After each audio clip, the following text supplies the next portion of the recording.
Chapter 3, Model House, Open, 2. The rumor spread very quickly. It was true that rumors would always exist wherever people lived, even then. However, this gossip was more noteworthy than usual and spread all the faster as it surrounded a peculiar topic. Master Lloyd has finally lost his senses. What? I heard he's been shoveling. What do you mean? Just like I said, he's behind the pub with a shovel digging. He's scooping up the dirt, flattening it. For what? I don't really know. According to what I heard, he threatened the pub owner. Threatened him? He seems to be extorting him of the land in the back of his pub. Ha ha, that's... Everyone around the table continued to criticize Lloyd. Out in the gardens, others were whispering among themselves too. Did you hear? Master Lloyd tried to kill himself. What, finally? That's what they said. He was digging yesterday and today he's doing it again. He's digging? He's scooping up dirt then placing flat stones in its place all the while mumbling something to himself. Could it be? Is he digging his own grave? Outside of that one, there were various other guesses and speculations running rampant. They supposed that Drunkard was planning to secretly bury his own liquor. Perhaps he was digging a tunnel to escape his father's watchful eye. Some even thought he'd discovered a new fetish. As a myriad of rumors spread, it gathered a crowd of spectators. And so, in the midst of the gazes of the villagers, the heated floor gradually took shape. Black Club. People sure know how to talk, Lloyd thought as he wiped the sweat dripping from his forehead. In doing so he got mud on his face, but he didn't care. He took a look around. IT was small, only 3.6 square meters. In a few days, not only was the foundation built, but also the walls. That was difficult. He already expected that making a heated flooring system wouldn't be easy. After actually doing it himself, it was even harder than he imagined. First of all, he didn't have the same tools as when he was back in the fields of Korea. I don't have a single power tool. Everything needed to be done by hand. He used his experiences working in construction and in the army to build the foundation.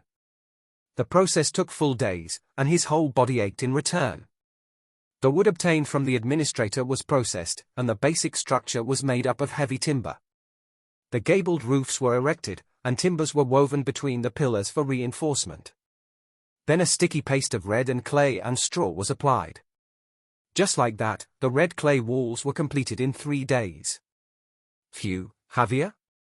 Sir? Aren't you tired? I've grown accustomed to it. Really?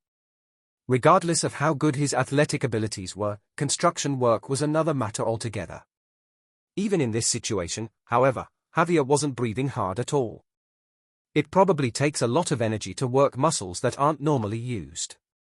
Why is he so composed? The amount of energy he has must be on a whole different level. Lloyd was in awe of his steely, high-grade stamina. Certainly, Javier was a reliable guy, especially when he could be used for free like this. Lloyd tested his luck using a courteous tone. Okay, then try doing what I tell you to. There is more to do? Of course.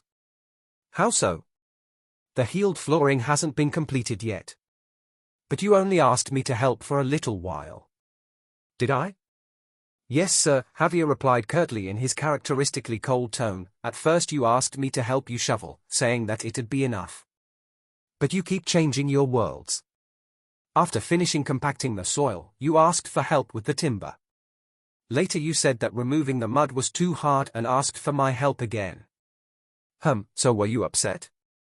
Of course, sir. Because you're a knight? Javier didn't reply, but the silence implied an affirmative. It made sense, though. Instead of a sword, he was handling a shovel and saw while covered in dirt. He probably thought this kind of work was below the honor of a knight such as himself. But Lloyd found a weakness in Javier's line of thought. I was thinking, isn't a knight someone who helps the weak? Excuse me? You probably think so too. Well, that's right. Then this work is also part of a knight's duty. Helping the weak is a great practice in chivalry. Should it be said? At this very moment, the pub owner's mother is probably shivering with the chills. Even if we finished this one day sooner, the happiest cheer would erupt from his elderly mother's lips. What must I do now? Javier sighed deeply. Lloyd smiled impishly. So some wood splitting for me. He pointed outside the room. See those logs in the corner out there behind the pub? I see them. Okay, good. Those are red pine. Chop them with the axe, then make panels to go on the roof. What are panels? They look like this. With scrapes into the ground, Lloyd drew a rough drawing of the panels. Make them 1 span in width, 2 in length, and about a finger's breadth in thickness. Think of it as a longer version of a tablet. Oh, you don't know what a table is, do you? Just think of it as a board, then cut them all the same size. Understood? Then wouldn't the saw be better than the axe to cut with? No. The axe is better. Of course, cutting was easier with the saw, and it was easier to cut them all the same size that way, too. However, the cutting process caused severe wear and tear which ruined the wood grain. Moisture would seep in the broken wood grain and cause rotting in no time. Unless you'd like to replace the roof in less than a year, use the axe. Understood, but... Now that he was paying attention, Javier was staring at him with a curious expression. Master Lloyd, where did you learn all this? All this? You mean construction buildings? Yes, sir. His gaze was still frigid, but a glimmer of emotion was hidden within his cold exterior. That emotion was intense curiosity. Lloyd replied with honesty and openness, University of Korea. Excuse me? I learned about it at the University of Korea. It's true. I'm not lying. But I've never heard of such an academy. Surely you haven't heard that I attended school somewhere, either. Yes, sir. Then keep wondering. Now, let's move. We have a lot to do, so let's get working. Lloyd waved his hand and ushered Javier outside. Javier was much better at cutting the roof panels than he was. It was due to their difference in natural talent. Whether his target was a person or a tree, Javier was the one with the best skills for slicing a target into 2 pieces with a blade. This punk's already a high-level sword expert. The Knight of Blood and Iron mentioned this early in the novel. It was something no one in the fiefdom knew yet, not even the Baron or Javier himself. Even so, at this point in time, Javier was already phenomenally talented. He was close to being a senior sword master, who was called the Sword's Point. Because the nation was small and had only a handful of people at that caliber, it meant he could be commander of a decent-sized kingdom. And he's barely even 20 years old. Only when he leaves the fiefdom does Javier realize the amazing potential he has. But that is yet to come. Anyway, I better keep moving. Lloyd rested in moderation, then began the next step. It was the alpha and omega of the heating system. It was the salt to its light and bitter to its bread. Its existence was as crucial as HD graphics to a high-end computer game. It was the floor of the heated flooring system. It's the real deal from here on. You could make a building as properly as possible, but it was useless if the heating system didn't function. Lloyd knew this well and did his best to concentrate. It'll go from here to here, as planned. He'd done this back in the army too. There was a time when a commander got hooked on dry saunas, and Lloyd was commissioned to build a sauna for the regional headquarters. How did it turn out? The commander's wife's happiness increased dramatically. Because of its success, Lloyd was rewarded vacation time by the commander himself. Lloyd was making full use of his past experiences and memories. First, he dug the floor. There had to be a passage for the heat and smoke of the furnace to flow. The passage has to be circular in order to have heat's path along the entire floor. He dug the passage in a winding pattern. While doing so, he didn't forget to carefully decrease the height of the passageway as well. This way, the heat won't escape all at once, and it'll remain for as long as possible. He made an opening where the initial flow of heat emerged from the furnace and a retainer where returning heat was gathered. The passages channeled the heat, so it flowed efficiently, but before leaving, the heat was trapped by the retainer. Additionally, Another larger retainer was placed last to block any rainwater or cold air from coming in. This is hard. Yet he worked meticulously in order to minimize errors by double-checking as he dug. He checked and refined, over and again. Then he finished off the passage walls with red clay and let the clat dry completely. Above the passage, he carefully placed flat stones. At the upper end of the neck, close to the furnace, I'll put heavy stones. At the opposite end where the lower neck is, I'll put lighter stones. He methodically sorted the stones and placed them in this way because the lower neck, being farther away from the furnace, was slower to heat up. Decreasing the thickness of the stones closer to the lower neck meant being able to evenly distribute heat throughout the entirety of the floor. Time to fill in the gaps. He filled the space between the flattened stones with gravel and then applied more red clay on top. Again, he placed dried mud and stepped on it to make it firm. He leveled the ground once more to make it flat as possible, then allowed it to dry thoroughly. Afterward, by grinding the surface and applying a light finish, it was complete. So far, it had taken 3 whole days. The main part of the heating system was finished, but putting it to the test would have to wait. "Excuse me, young master?" Just when he was standing there admiring his work, one of the servants walked in. "Lord Frontiera is looking for you." Lord Frontiera, meaning Arcos Frontiera, the Baron, and his father. No way. He suddenly realized something. Lloyd left the floor unfinished, and the crowd that had been chattering nearby stopped its whispering at once. Amidst that awkward silence, Lloyd set off for the Baron's mansion. Black Club. Apparently there's a strange rumor going around these days. Clack. His fork picked up a homemade sausage, but the Baron's hand stopped there. The fork never made it to his mouth. His gaze turned toward the opposite end of the table. "What are you doing behind that pub?" His gaze held no warmth and, frankly, was unfeeling. It was more like he was looking at a burden than his own son. It put a bitter taste in Lloyd's mouth. This is the downside to being in this body. The owner of this body he found himself within, Lloyd Frontiera, was a quintessential brute. All he was known for was his binge drinking, gambling, and vandalism. He had quite an elaborate record and karma was piled up. So, he had to encounter the prejudices of the people around him. For instance, no matter what he did, people looked at him warily.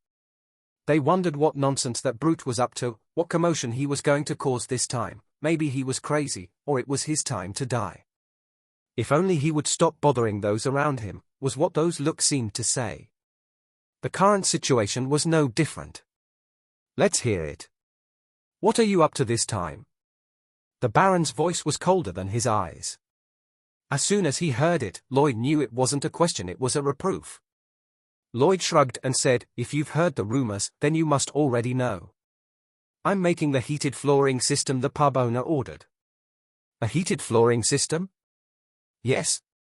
So not only are you making empty promises to the pub owner, but you're even trying to deceive your father. I can't help it if you think of it that way."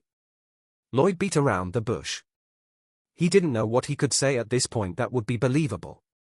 If anything, it seemed easier to create more useless misunderstandings. No matter, it felt weird to even try convincing the Baron in front of him. The reason being that it was awkward. If I talk too much, I might get caught.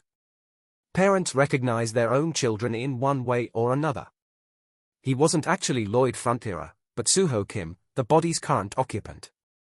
He was anxious that they would suspect him, so he decided to avoid long conversations. "If that's all you wished to say, I'll finish my meal now," he said. Just as Lloyd would have, he cut the conversation short and focused on the food, only thinking to stuff himself full and leave before anything else could be said. Then the Baron posed another question. "Is it due to family matters? You're aware of the recent events, too. You know about what's happened. Perhaps it's upset you enough that you're doing this on purpose." Likely he was referring to the seizure of property. As expected, his supposition was correct. "It's fine, merely a passing storm. Not much will come of it. After all, I'm Arcos Frontiera, the 5th Baron of this state. Your father can handle this much trouble like nothing, so try not to get in my way. I'm telling you I can handle it, so don't get worked up over it. He'd heard this kind of thing before. Suddenly, Lloyd raised his head and looked right at the Baron. The Baron was an attractive middle-aged man, but his expression was tired. That expression was just like the one he'd seen on his own father's face. It's just like back then. It was the last vacation during his time in the army. His father has the same look on his face after falling for an investment scam. Abruptly, he clasped his hands and said, "Don't worry, it'll be fine. It's nothing, just worry about studying." He pleaded and forced a smile, so Suho didn't know a thing. Suho truly thought everything would be fine. He didn't have a clue that, 1 year later, his parents would make a drastic decision because they couldn't escape from the burden of debt. And now the Baron in front of him had the same expression on his face. Lies. It wasn't fine. He was just forcing himself to seem fine in front of his son. Clink. Lloyd set his fork down. Long gone were his thoughts to focus merely on eating, and he momentarily forgot about keeping his distance from the Baron. He found himself speaking without realizing it. "Don't give up, I'll help too." Those were the words he wished to say to his father years ago, if he could go back in time. With that, he quietly stood up.